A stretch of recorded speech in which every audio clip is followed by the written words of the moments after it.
It's another episode of Google Glass, and this week in Google Glass, and we're going to be talking about updates. We're going to be talking about where Google Glass is banned, and Larry Page is talking to his investors saying, hey, don't worry, it's all going to calm down. We're going to do that next on This Week in Google Glass. Hey everybody, Jeffrey Powers here from Geekazine. You can find me over at www.geekazine.com. Of course, also howtorecordpodcast.com, and then thisweekingoogleglass.com, twig.tv if you want to use the short version as I bite my tongue. And hey, I was supposed to be away, and now I'm here. So we're doing a Google Glass. So I called up Luke and I said, Luke, let's do a show. And he said, okay. So we have here once again Mr. Luke Wallace. How you doing, Luke? Doing good. Staying warm. See, you're in Texas. Yeah, yeah. Starting to get warm now. Yeah. What's the temperature outside? Right now, I think about 95. 95, and the humidity's there too, right? Yeah. We gotta love that humidity in in Madison and in Texas as well. And it's more sweltering for you out there in Texas. So, how do people get a hold of you, really quick?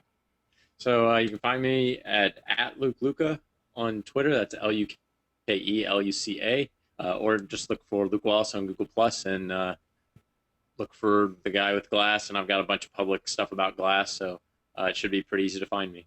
All right. So today Apple did their WWDC, and you have one word that sums the whole thing up for you. Why don't you show what that word is?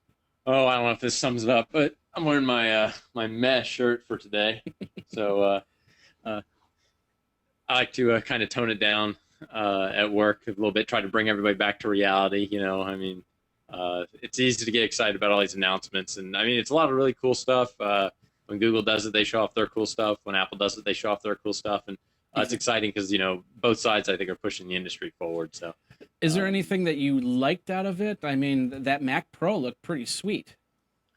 It definitely had a different form factor that I thought it was pretty cool. They didn't announce like price or availability or that kind of stuff that'll snap people back to reality if that thing costs $3,500. But we'll see. We'll see. I think it looked cool. I like the direction iOS is going. It'll probably get tweaked a little bit more, and it'll change over time. But Yeah. pretty neat. Well, well, when I was at NAB, we saw similar machines, not Mac machines, of course, but HP and Dell and other computers that were running dual Xeon processors, and their prices pretty much started about the $4,000 range. So if a Mac Pro is around that same $4,000 range, I'd snap that up. I really would, because that's actually a pretty good deal as opposed to what some of these other high-end Xeon computers are putting in there. So, what about iOS? Any thoughts on the new iOS 7? I'm assuming that they said they put in a whole like 1,500 API functions. I'm assuming one or two of them have to deal with Google Glass and pairing it up with Google Glass. They did a lot of stuff. They kind of showed something during the keynote with the Bluetooth. I think that was Bluetooth LE though, so I'm assuming that there'll be stuff in there that will work with glass, and like the Google engineers, luckily, are the ones that'll be figuring out most of that. But yeah, probably the Bluetooth library stuff. They've been very good about that. They've integrated that very quickly, and they've had the Bluetooth LE stuff around for a while now. So Google Glass might be able to take advantage of that. I don't know. Yeah.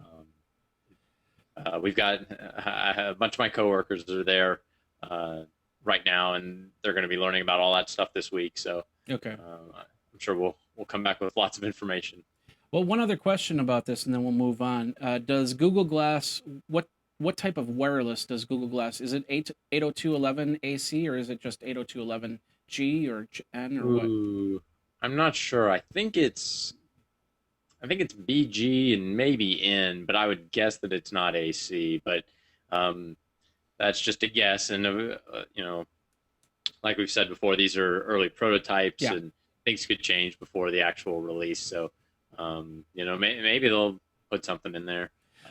Yeah, Hard to see the need for it, honestly. With the amount of data that you're pushing, it's like it's probably not necessary. So they might do it, but you know, we'll see what happens. So yeah, we'll see what happens. actually, you make a good point. I mean, I still don't have my Google Glass. As far as I know, I'm still part of the If I Had Glass group of 8,000. I still haven't gotten my invite to go get a pair of glass or anything like that. So I don't know what's going to happen. But when and if, yeah, well, I'll say when I do get my pair of Google Glass, it could be completely different to what your Google Glass is as a prototype. It could be updated. It could have different processor in it, or updated processor in it, or different type of camera sensor or something like that. Yeah, So yeah, definitely.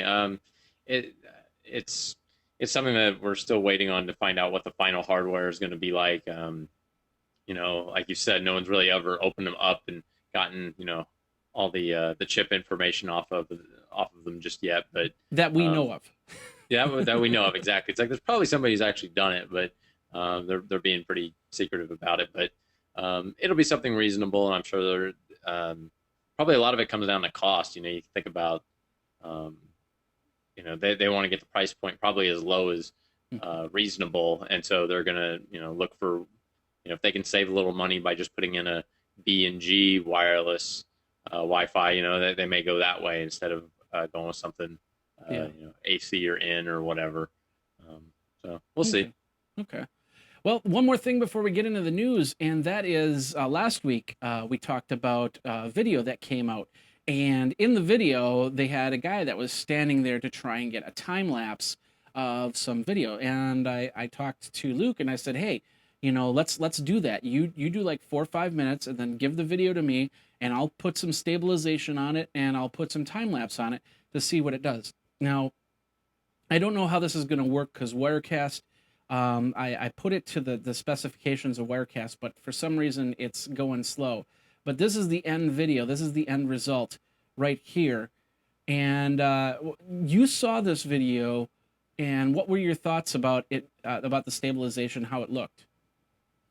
So I thought it was pretty good. Obviously, this isn't going to be impressive to anybody who's just listening, but I thought that the stabilization seemed very necessary because when you're standing there just trying to hold still, you actually move quite a bit, and there's a reason that they use all those steady cams when they're filming and movies and TV and such and dollies and all that stuff, because someone just standing still holding a camera does not stand still, and your body just moves around a little bit. So I thought the stabilization was really going to be necessary if anyone wanted to do time lapse. And I know we talked about this last week, how time lapse isn't really a good use case for glass, and you should probably just use your cell phone on a tripod in a time lapse, with the time lapse app instead of buying glass. Yeah. You'll probably get much better results. Well, like I said, even when I put a camera on for a time lapse, because I do a lot of different time lapse videos, there's always something that's causing things to move around.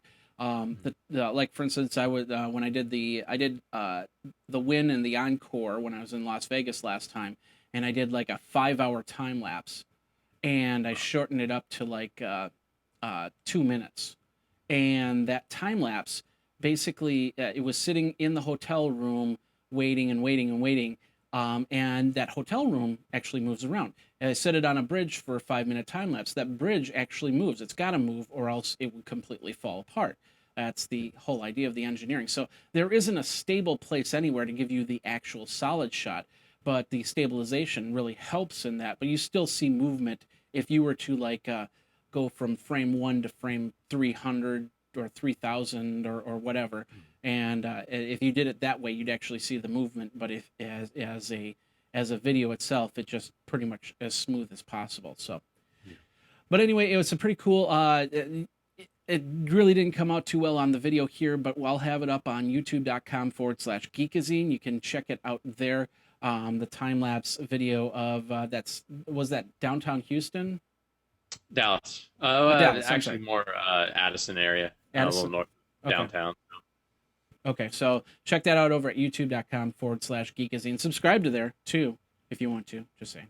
So, all right, let's get into the news for this week. Google Glass has received the XE6 update.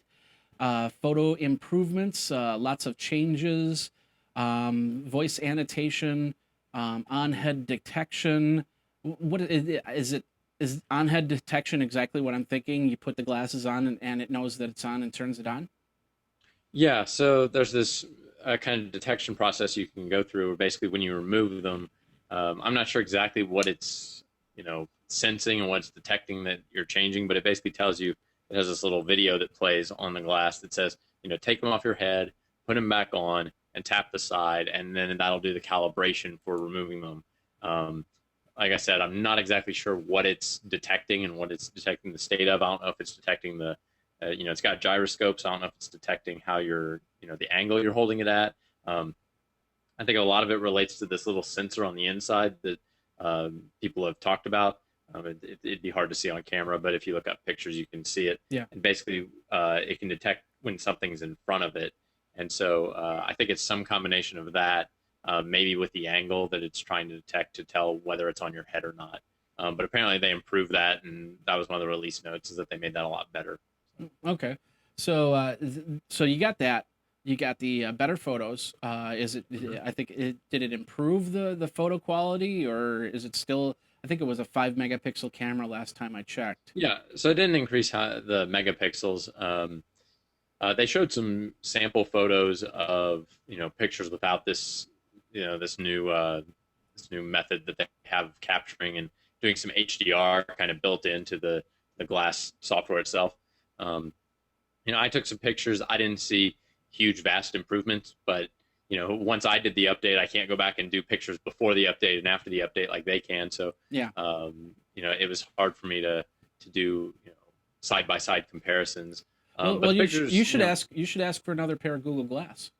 I think I might have to just do that and say, it's just for research purposes. I'll just hold on to them so you don't have to, so it's easier for everybody. And Yeah, I'll have the and I'm guessing that somebody is going to be in a lab somewhere with like 15 pair of Google Glass on like heads like this little plastic head back yeah, here, and we need this version of Android Google Glass, and he'll pull it off, put it on, and test it out, and then put it back, so on and so forth. So pretty interesting stuff there if you think about it. Other improvements to with XE6, they have a card in Google Glass now. Is this some sort of like Instagram type feature or something like that in Glass? so they added a couple new cards to the Google Now concept. So if you've got an Android device, and I know they released something similar on iOS under the kind of the Google Search app, where you basically can just get cards that are about things that Google either knows you care about because you explicitly told it that you care about them, or that it thinks you care about based on previous behaviors like searches for certain sports teams. It'll start guessing that you must care about that sports team and show you the scores for them. And so when you swipe backwards, or from front to back after you wake up the device, it shows you these Google Now cards, and that's where you see things like stocks and weather. And so what cards to that side of the Glass timeline. So you're seeing more relevant sports scores. I forget exactly what it said the extra cards were. So it wasn't actually new information. It was just more information being shown on Glass that you might, or that is relevant to you. Yeah. So you basically just you do the update. Is the update pushed wirelessly, or do you have to hook it up to a PC to do it? It's all wirelessly. It's done just like other Android devices, where basically it connects every once in a while to the the mothership and says, "Hey, do you have any OS updates for me?" And when it does, it'll just send them down. With Glass, there's not even a prompt to tell you, do you want to update? Here's what the update is, and all that kind of stuff that Android devices have. Basically, how it works is when you plug it in, when you plug your glasses in to recharge them, and they're on Wi-Fi, it'll go off, and that's when it syncs your pictures and your images up to your private Google Plus area, and that's when it also checks for OS updates, and so it'll send those back down to you. And so I just turned it on, or I just checked it after I had seen some blog posts about that, And so the next time I checked it and put it on, I went to the system settings, and yeah, it had XE6. So it just got the update, silently, wirelessly, just kind of through the normal usage. So it's something that you don't have to worry about. The OS fragmentation of, well, some devices will have this and some devices won't. It's basically, as soon as the device connects through its normal means, it'll probably get that update. So as for let's say you have a non-developer that is got Google Glass. How is it a difficult process, or is it a very easy process to do an update? So it's extremely easy. You Okay. plug it in, and if it's on the Wi-Fi, it handles it automatically. So all you've really got to do is make sure you've got a Wi-Fi connection and plug it in. And hope it You're doesn't fine. blue screen or whatever the thing is. You know, every device has that point where it can't load up the update. My latest MacBook Pro update Mhm. didn't. It came up to a gray screen, and most people would freak out from that. But for me, I know exactly what I need to do to fix it. So I did what I did to fix it. I'm not going to explain how to do it, because then if other people try to do what I did, then they might run into different problems, and then they'll blame me. So the whole point is that I can fix a problem like that easily, but I know my mom, that my friends, most of my friends don't know how to fix something like that. When it comes to Google Glass, where there's no keyboard, there's no buttons except for a couple, that could cause some real scary issues for people. So, but anyway, let's move on from there. We're going to go over to VentureBeat.com. We talked about this last week. Google Glass. Apparently, there was a porn app that was developed for the Google Glass. The day after we talked about it, Google came up and said we are banning that app. Over on VentureBeat, they talk about the TNG app, which we won't explain what that is. You'll have to go over to the website to find out what they're talking about. But do you think that they should let people have porn glass apps out there, or do you think that they should ban all that right away? I think so. I guess this is the age old freedom of speech versus you know um, I don't know what you call it, but exactly. I guess it's just that freedom of speech argument. Yeah. Um, I I would say that it's a lot like Apple and Nintendo and Microsoft and stuff. They have to come out and basically say that they are against it and that they don't want to allow it and stuff. Um, just because the news stories, if they said, "Oh yeah, we love that stuff, we want it all over," it's like they have to at least be officially against it. Yeah, That doesn't mean that people won't be able to find ways around that. Um, because it is Android. I mean, it's there is some yeah, sort of openness to something like this. yeah. Now, currently, you can sideload apps on Glass pretty easily. Make up your own basically Android apps and just load them on there. And so you could pretty much put an app that connects with your own servers and downloads whatever you're interested in, be it porn or be it just something else.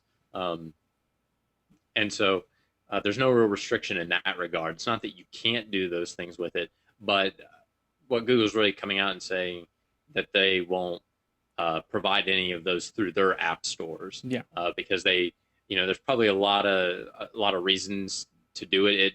It simplifies a lot of things. You don't have to worry as much about age verification and yep, trying to make sure that little kids aren't getting access to it or something like that, and exactly. even by accident and things like that. So it's not so much that they're probably against it.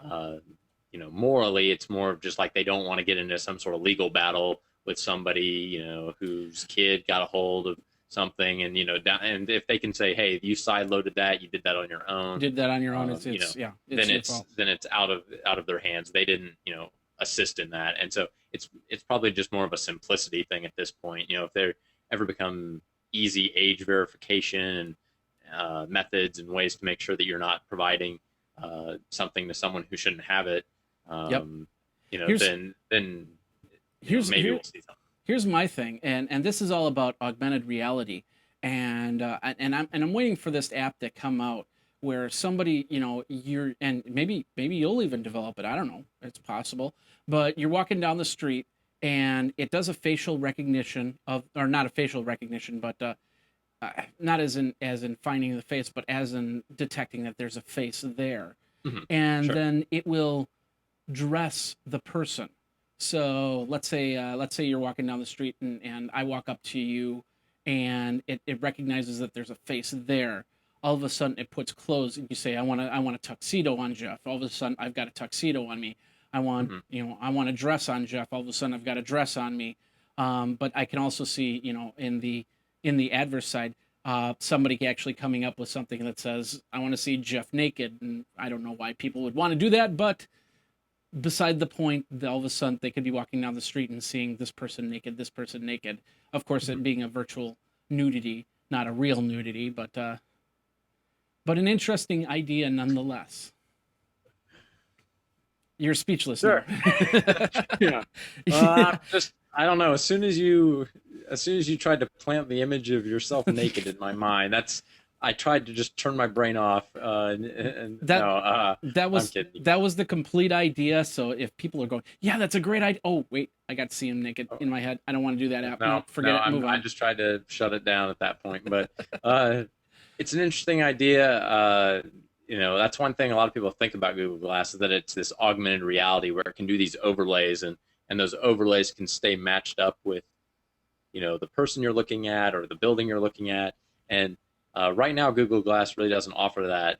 Not that it couldn't, conceivably, because it does have gyroscopes and um, compass and all that kind of stuff in it. So in theory, it can tell what direction you're facing and the orientation that it is. And so Yeah. we've seen apps like that before on iOS and Android that can overlay on things. So it probably is not that far off. Oh yeah. But it's not part of the official SDK or GDK yet, although they haven't released the GDK still. So Well, who knows? That may be in there. there is an app called Erasma, and I talked about it Mm-hmm. on one of my other shows. And basically, what it is, and they've worked with people like the movie Spider-Man, the new Spider-Man movie, certain cereals and candy bars, and basically you put the iPhone over it, and it'll play a video or play a game or give you more Sure. information. Go to the website, so on and so forth.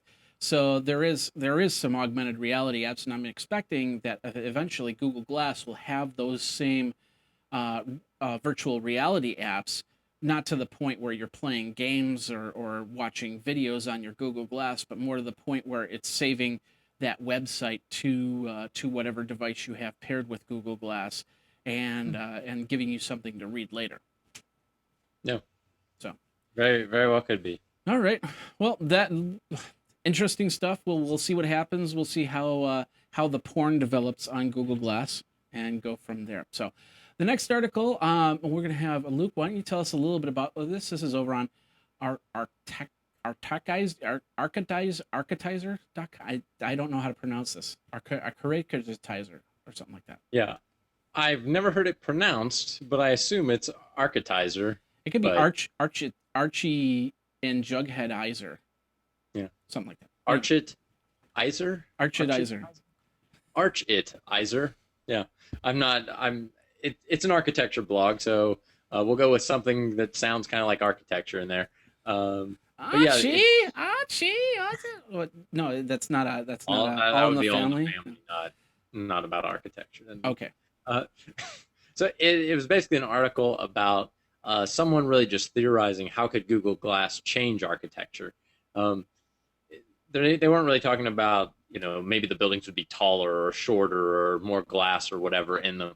It was really talking about how you wouldn't see as much of the architecture because you would have these overlays like we were just talking about, maybe appearing on buildings more.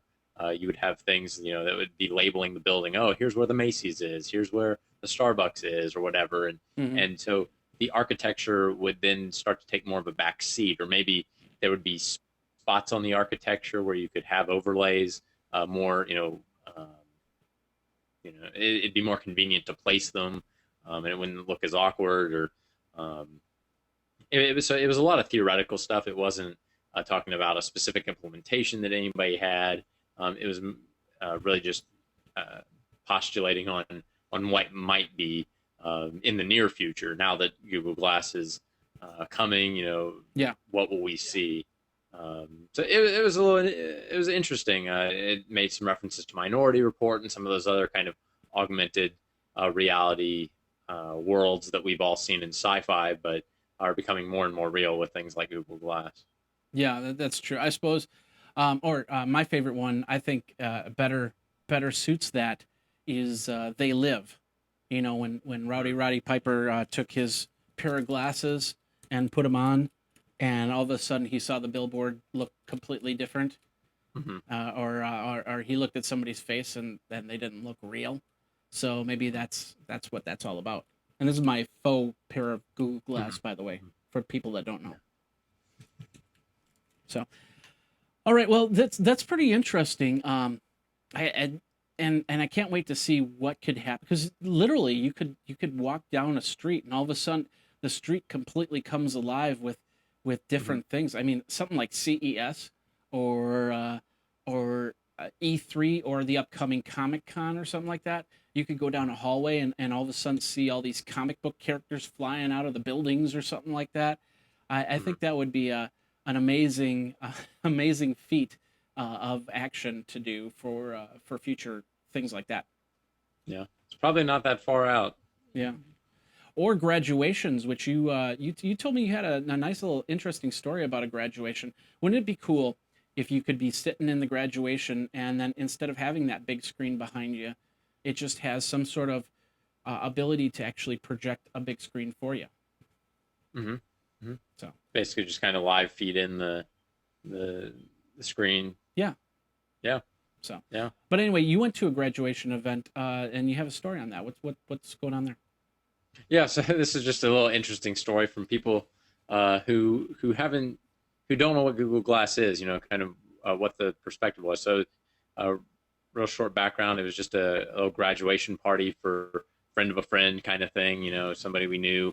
Uh, had a son graduating, and so there was a little get together. And so there were quite a few people there that I didn't know, and there were actually quite a few people there that didn't know what Google Glass was. And so they saw me there, and I wore it there. I'm always interested in what that kind of public reaction is, what the you know um, interactions are like when wearing Google Glass. And so I was just wearing it, and people weren't really saying anything. Real unusual. I got talking to a couple of people, and after we'd been talking for a few minutes, they said, "So I've got to ask what that thing is that you're wearing." I told them about Google Glass and the usual story, and they said this one lady was a little bit older, and she said, "Oh, I've never heard of that," and she said that she wasn't really sure what it was, but she thought for a while it might be some sort of assistance device because I might have had a disability of some sort. So she wasn't sure if it was like a magnifying thing or if it was, she thought maybe it was a little display or something, but she wasn't really sure what it would be for. Maybe it had some sort of speaker or something like a cochlear Yeah. implant for people that don't that are, um, don't have what do you call Have it? a eardrum or something like that. I Yeah, I've eardrum. I think I've seen that on TV. So Google Glass is like those little credit card magnetic readers or something like that. The and instead of fishing through your purse to get that flashlight so you can see the key, the little flashlight on the key. So this is just one of those things you get off TV for 29.90 or 6 payments of 29.95, right?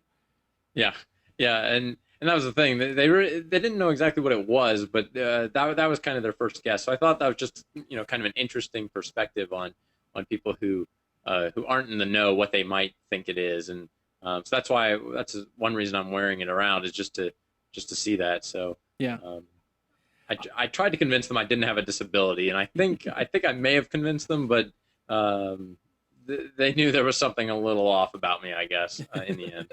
Well, you're a geek, so there's always Yeah. something off about you. I have that same problem myself. So it'll be interesting to see what happens when I do get my Google Glass and I'm wearing it around Madison and see Mhm. if people know what it is or don't know what it is and the reactions. Maybe I'll have somebody sitting with the camera in a van or something like that to try and get reactions of people, and go from there. So I don't know. Yeah, but Do you get a lot of those reactions?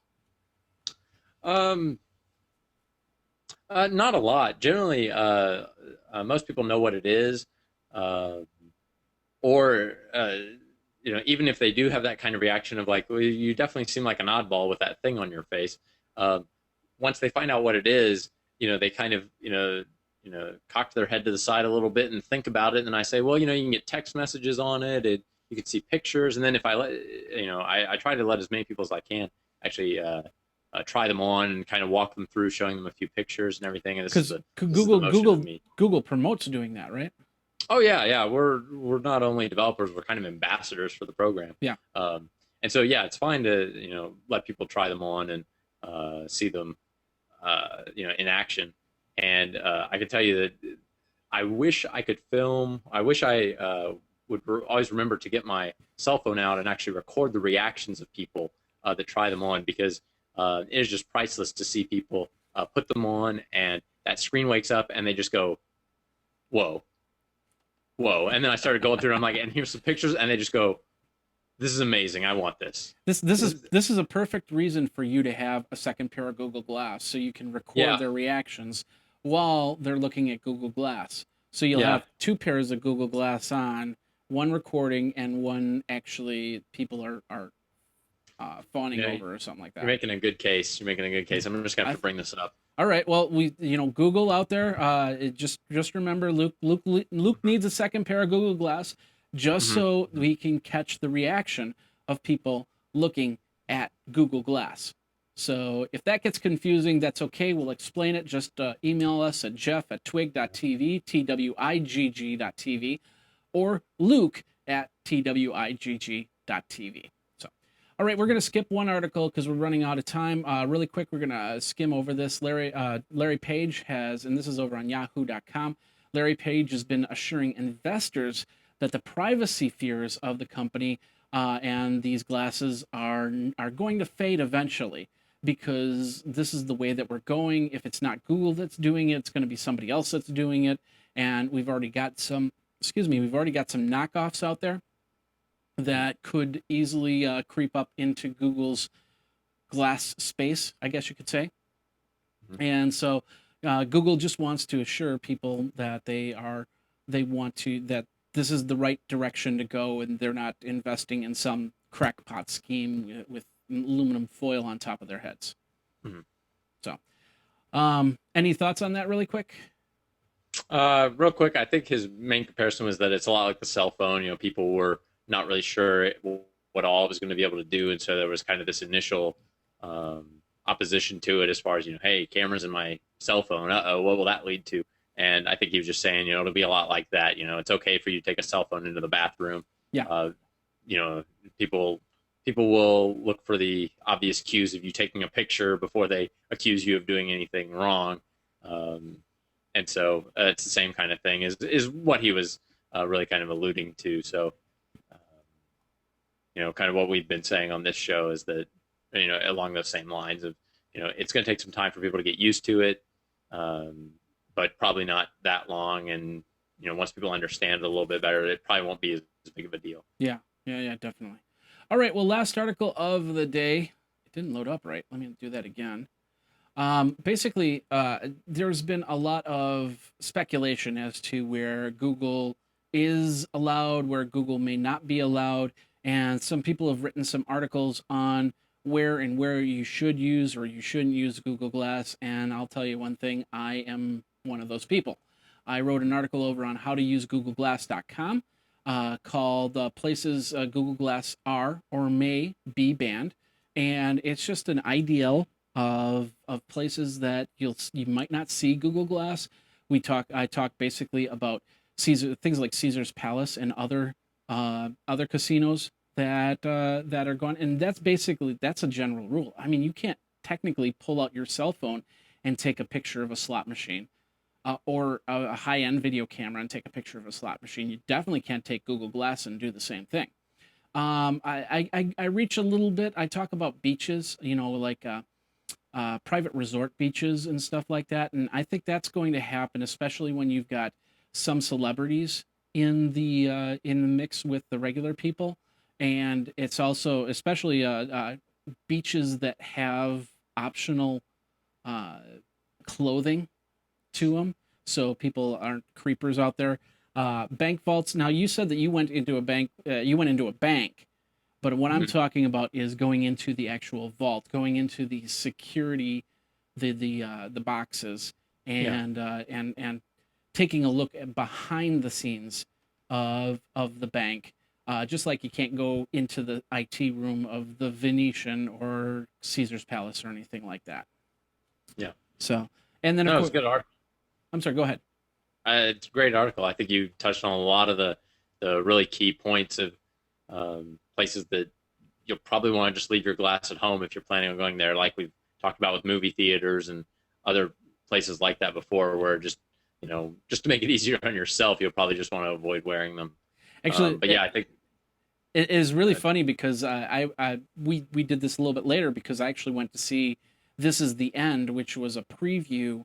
It actually opens up in like 3 days, and I got to see this movie in advance. And the one thing that they were doing was they were wanding us and making sure that we weren't bringing our cell phones in. So they basically said go out to your car and put your cell phone in the car, and then come back. But if you don't, then we're going to tag your cell phone and keep your cell phone till the end of the movie. So I was thinking to myself, I wonder if they would have recognized the fact that I was wearing Google Glass, if I did have Google Glass, and then just walk into the theater without question or detection. yeah, So it would have been interesting to find out. But I didn't have a pair of Google Glass. Doesn't kind of null and mute at this point.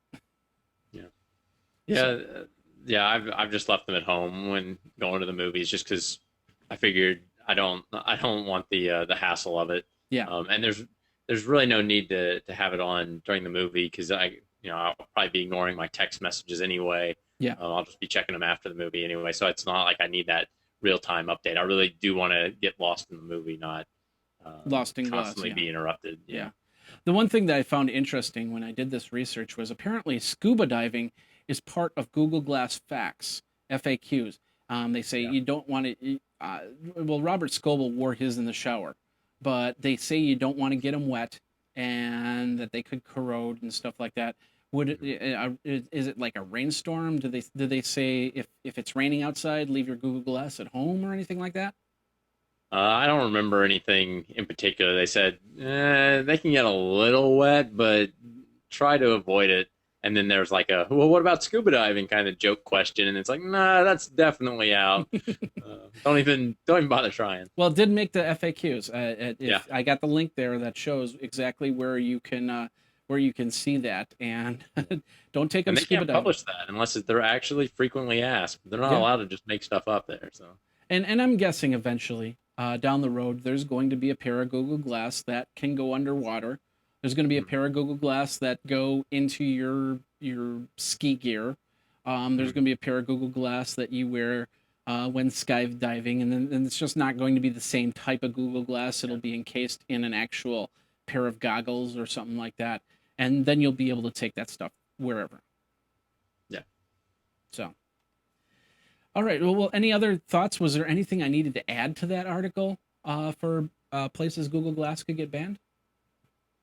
I think for now, no, it was great. I mean, you touched on a lot of different places. Definitely would want to point people in that direction. You said it's over on how to use Google Glass, and you'll link to it in the show notes at twiggagood.tv.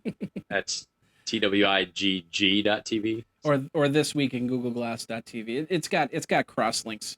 mhm. Since when I registered it, I said, well, I should just register the other domain too because I'm gonna be putting up some FAQs on there. There's other articles up on how to use GoogleGlass.com. Uh, common questions. If you have a question, there's an ask a question. So I can create some FAQs for how to use GoogleGlass.com. You can go and put that all there. So. All right, that does do it for the end of this episode of how to use Google. Or I'm sorry, this week in GoogleGlass.com. I got too many URLs. Twig.tv, TWIGG.tv. To email me, you can say Jeff at Twig.tv or Luke at Twig.tv. and we can help you there. My Twitter is Geekazine. Your Twitter is? Luca. And yeah, that's right. I was waiting That's for the whole an thing. at Gmail. Oh no, it's not an email. It's a Twitter handle. And of Yeah, course, it's Twitter. you can find us on Google Plus. Also, we do have the Glass Holes community, which you can go and be part of and contribute. Luke, you can also contribute if you want to, So Yeah.